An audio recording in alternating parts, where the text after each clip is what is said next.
Bible পৃথিবীর ইতিহাসে লেখা সবথেকে অদ্ভুত এবং আশ্চর্যের বই। এই বই বলে কিভাবে পৃথিবী সৃষ্টি হয়েছে, কিভাবে মানুষ সৃষ্টি হয়েছে, কিভাবে পাপ এবং মৃত্যুর শুরু হয়েছে, কিভাবে মানুষ পেতে পারে উদ্ধার, কি হবে মানুষের ভবিষ্যৎ, কিভাবে হবে পৃথিবীর বিনাশ। বাইবেল ছাড়া এমন কোনো বই নেই যা এই সব কিছু খুব নির্দিষ্টভাবে বলতে পারে।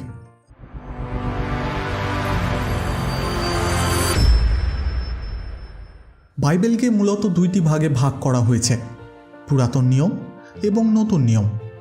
এই বাইবেলের মধ্যে ৬৬টি পুস্তক রয়েছে যা ৪০ জন ব্যক্তির দ্বারা ১৬০০ বছর ধরে লেখা হয়েছিল।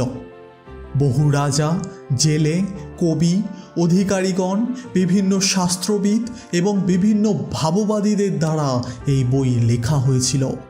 পৃথিবীর বিভিন্ন জায়গায় বিভিন্ন পরিস্থিতিতে হিব্রু, গ্রিক এবং অরামীয় ভাষায় এই বই লেখা হয়েছিল। এশিয়া, ইউরোপ এবং আফ্রিকা মহাদ্বীপে এই বই লেখা হয়েছিল। পৃথিবীর প্রথম অনুবাদ করা বই এবং সবথেকে বেশি ভাষায় অনুবাদ করা বই হল বাইবেল। পৃথিবীর ইতিহাসে সবথেকে বেশি বিক্রি হওয়া বই এবং সবথেকে বেশি পড়ার বই হল বাইবেল। ছাপাখানায় প্রথম ছাপানো বই এবং মহাকাশে নিয়ে যাওয়া প্রথম বই হল বাইবেল। এটি খুবই ইন্টারেস্টিং বিষয় যে আপনি যখন বাইবেল পড়েন তখন আপনি কি পড়েন? আপনি কি শুধু এমন কিছু গল্প বা কিছু ইতিহাস পড়েন যা কিছু ধার্মিক ব্যক্তিদের দ্বারা লেখা হয়েছিল, নাকি আপনি এমন বই পড়েন যেটি ঈশ্বরের দ্বারা লেখা হয়েছে? এটি জানা আমাদের জন্য খুবই গুরুত্বপূর্ণ। যদি বাইবেল কেবলমাত্র শুধু মানুষের চিন্তা দ্বারা লেখা হয়ে থাকে, তাহলে এটি কেবলমাত্র কিছু গল্পের বইয়ের মধ্যে একটি। মানুষের চিন্তা দ্বারা লেখা হলে এটি অন্য ধর্মের বইয়ের মতোই একটি সাধারণ বই হয়ে থাকত। আমাদের জীবনে এর কোনো অধিকার বা সামর্থ্য থাকতো না। যদি বাইবেল অন্য ধর্মের মতো একটা সামান্য বই হয়ে থাকে, তাহলে এই পৃথিবীতে খ্রিস্ট ধর্ম একটি সাধারণ ধর্মই হয়ে থেকে যাবে অন্য ধর্মের মতো। কিন্তু যদি বাইবেল ঈশ্বরের দ্বারা লেখা হয়ে থাকে, তাহলে এটা আমাদের কাছে এক গুরুত্বপূর্ণ সম্পদ, যেটা এই সমস্ত পৃথিবীর সৃষ্টিকর্তা অর্থাৎ ঈশ্বরের মন, ঈশ্বরের ইচ্ছাকে আমাদেরকে জানতে সাহায্য করে।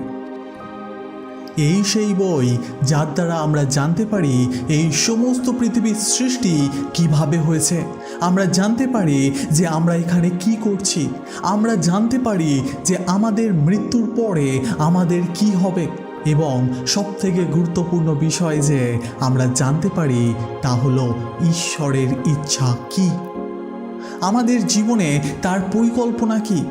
সেই জন্য আমাদেরকে জানতে হবে এবং বুঝতে হবে যে আমরা কি বিশ্বাস করি এবং কেন করি। আজকের এর সবথেকে গুরুত্বপূর্ণ প্রশ্ন, কে বাইবেল লিখেছে? উত্তর হলো ঈশ্বর। সমগ্র পবিত্র বাইবেল ৬৬টি আলাদা আলাদা বইকে মিলিত করে তৈরি করা হয়েছে এবং ৪০ জন লেখকের দ্বারা এই বই লেখা হয়েছে। যদি এই বইগুলি মানুষের দ্বারা লেখা হয়ে থাকে, তাহলে কেন বলা হচ্ছে যে এটি ঈশ্বরের দ্বারা লেখা হয়েছে? ঈশ্বরের দ্বারা লেখা বই মানে এটা নয় যে ঈশ্বর তার নিজের হাতে কাগজ এবং পেন নিয়ে এই বিষয়গুলিকে লিখেছেন, কিন্তু ঈশ্বর তার ইচ্ছাকে এবং সমস্ত ঘটনাগুলিকে তার লোকেদের দ্বারা তিনি লিখিয়েছেন। তিনি তার এই বইয়ের দ্বারা মানুষদেরকে আশা, ভালোবাসা এবং অনন্তকালীন আনন্দকে দিয়েছেন। অনেকে বলতে পারে, এটা কি সম্ভব? হ্যাঁ, এটা সম্ভব। উদাহরণস্বরূপ, যখন কোনো ম্যানেজার তার পিএকে বলে একটা চিঠি লিখে দিতে, তখন কি হয়? ম্যানেজার তার কথাকে বলে এবং সেই কথা শুনে শুনে তার পিএ সেই কথাগুলিকে লিখে নির্দিষ্ট লোকের কাছে পাঠিয়ে দেয়। যার কাছে সেটা পৌঁছায় সে কি মনে করে? কে সেটা লিখে পাঠিয়েছে? অবশ্যই ম্যানেজার, তাই না? ঠিক একইভাবে ঈশ্বর তার নিজের কথাকে তার লোকেদের মাধ্যমে তিনি আমাদের কাছে পাঠিয়েছেন।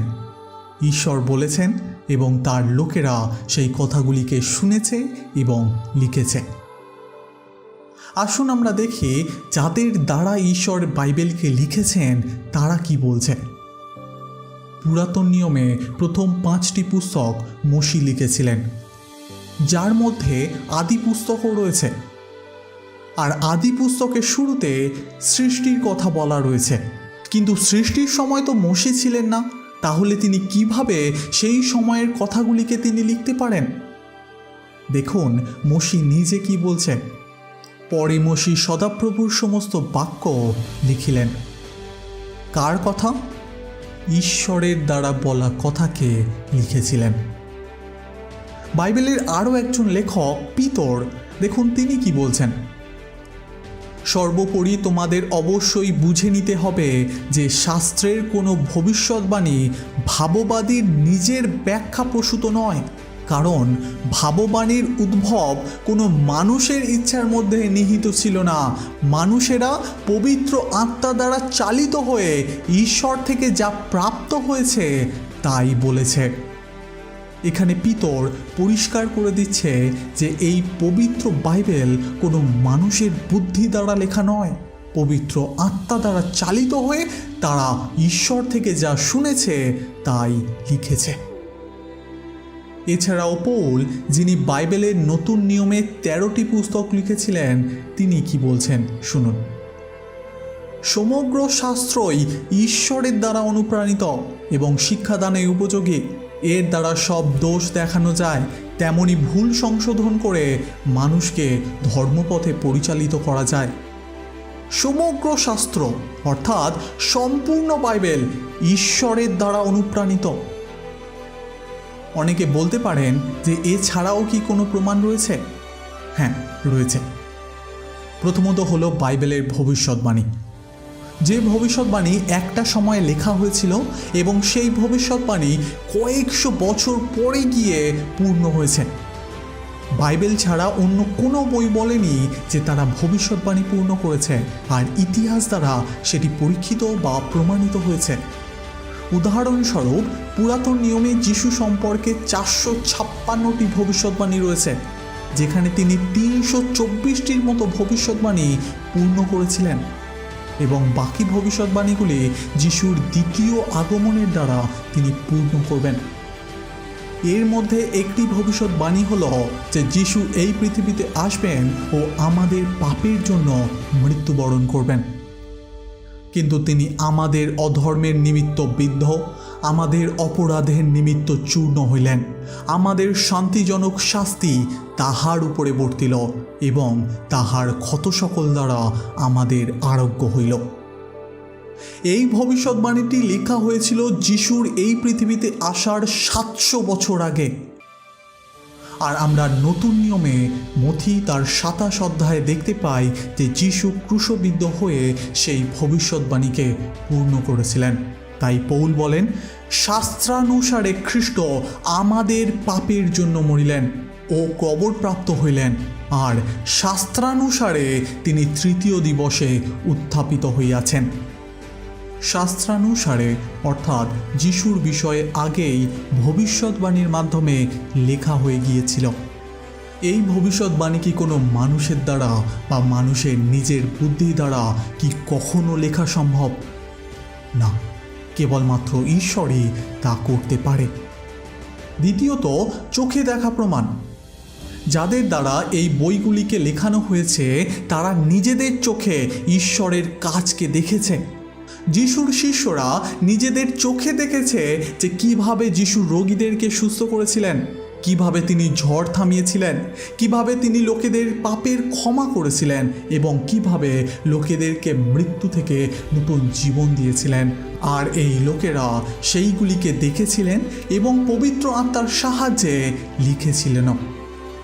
তৃতীয়ত, বাইবেল মানুষের জীবন পরিবর্তন করে।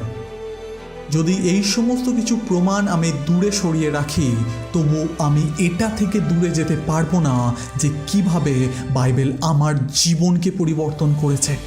পৃথিবীর সবথেকে শক্তিশালী এবং প্রভাবশালী বই হলো বাইবেল।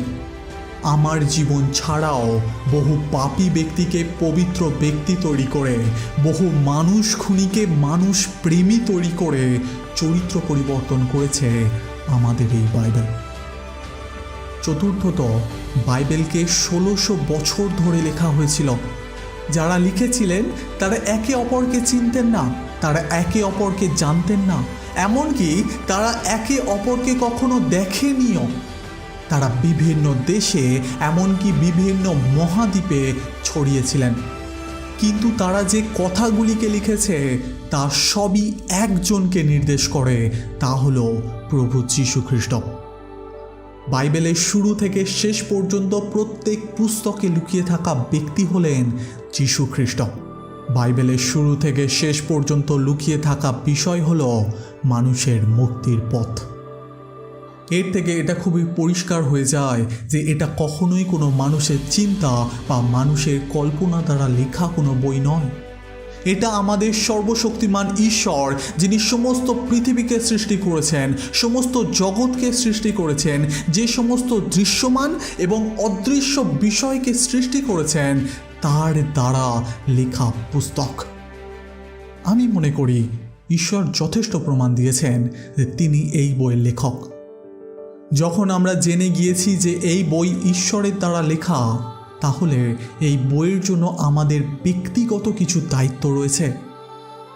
দায়িত্ব অর্থাৎ আমাদেরকে প্রতিনিয়ত এই বই পাঠ করতে হবে বা অধ্যয়ন করতে হবে। যদি আপনি মনে করেন যে আপনি প্রতিনিয়ত বাইবেল পড়তে পারবেন না কারণ আপনি খুবই ব্যস্ত আপনার জীবনে, কিন্তু আপনি এটা জানেন যে বাইবেল ঈশ্বরের দ্বারা লেখা হয়েছে, তাহলে আপনার এই অ্যাটিটিউডকে পরিবর্তন করতে হবে। এই বই আমাদের জন্য লেখা ঈশ্বরের এক প্রেমের চিঠি। তাই আমাদের ঈশ্বরের এই প্রেমের চিঠিকে যা আমাদের জন্য লেখা হয়েছে সেটা জানতে হবে প্রতিদিনের ভিত্তিতে। এছাড়াও এটা আমাদের জীবনের ব্যক্তিগত দায়িত্ব যে আমরা তার বাক্যকে পালন করি, তার আজ্ঞা অনুযায়ী চলি। যখন আপনি বাইবেল পড়বেন তখন আপনি ঈশ্বরের প্রতিজ্ঞা এবং তার চরিত্রকে জানতে পারবেন, বিশেষ করে তার অনুগ্রহকে জানতে পারবেন যে কিভাবে তিনি যীশু খ্রিস্টকে ক্রুশবিদ্ধ করার মধ্য দিয়ে তিনি আমাদের প্রত্যেকের জীবনের পাপকে ক্ষমা করেছেন। আজকের এই মেসেজ আপনার জীবনে তখনই কার্যকর হবে যখন আপনি বিশ্বাস করবেন যে বাইবেল ঈশ্বরের দ্বারা লেখা এবং আপনি সেই বাইবেলের কথাকে পালন করতে চলেছেন। যিশু বলেছেন, যদি তোমরা আমাকে ভালোবাসো তাহলে আমার আজ্ঞা সকল পালন করো। তাই যদি আপনার নিজের ভালো সময়ে এই বইকে ওঠান, তাহলে আপনার কঠিন সময়ে এই বই আপনাকে ওঠাবে। আমিন। ধন্যবাদ এই ভিডিওকে সম্পূর্ণ দেখার জন্য। ঈশ্বরের বাক্যে এইভাবে বৃদ্ধি পাওয়ার জন্য আমাদের চ্যানেলকে অবশ্যই সাবস্ক্রাইব করবেন এবং ঈশ্বরের রাজ্যের কাজকে এগিয়ে নিয়ে যাওয়ার জন্য এই মেসেজকে অবশ্যই শেয়ার করবেন। ধন্যবাদ।